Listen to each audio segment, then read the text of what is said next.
ఇక కొలంబియాలో ఘోర విమాన ప్రమాదం చోటు చేసుకుంది. కొలంబియన్ వైమానిక దళానికి చెందిన ఒక విమానం ఈక్వెడార్ సరిహద్దు ప్రాంతంలోని అటవీ ప్రాంతంలో కుప్పకూలింది. ఈ ఘటనలో విమానంలో ప్రయాణిస్తున్న 66 మంది సిబ్బంది ప్రయాణికులు అక్కడికక్కడే ప్రాణాలు కోల్పోయారు.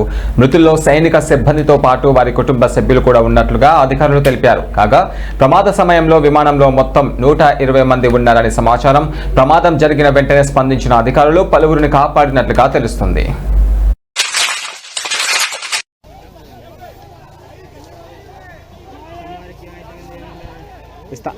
El juego está más allí, ¿no? En ese pedacito. ¿Qué tendrá ahí?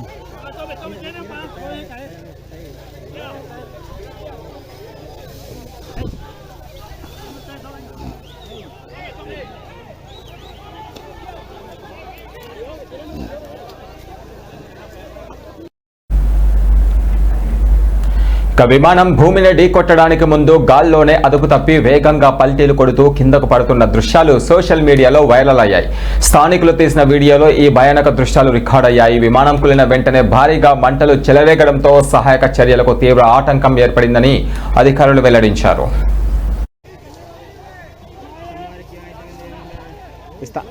El juego está más allí, ¿no? En ese pedacito. ¿Qué tendrá ahí?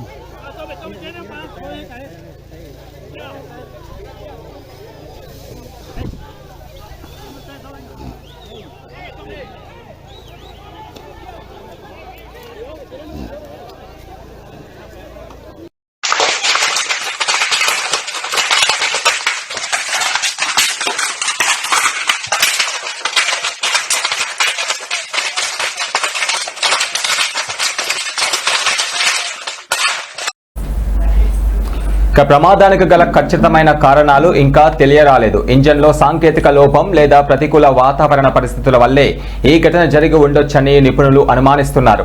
Colombia ప్రభుత్వం ఈ ప్రమాదంపై ఉన్నత స్థాయి దర్యాప్తునకు ఆదేశించింది. ఘటనా స్థలంలో విమాన బ్లాక్ బాక్స్ కోసం అధికారులు గాలింపు చర్యలు ముమ్మరం చేశారు. ఈ విషాద ఘటనపైన కొలంబియా అధ్యక్షుడు తీవ్ర సంతాపం వ్యక్తం చేశారు. ఈ ప్రమాదంతో దేశంలో విమాన ప్రయాణాలు, భద్రతా ప్రమాణాలు, పాత విమానాల నిర్వహణపై మరోసారి విస్తృత చర్చ మొదలైంది.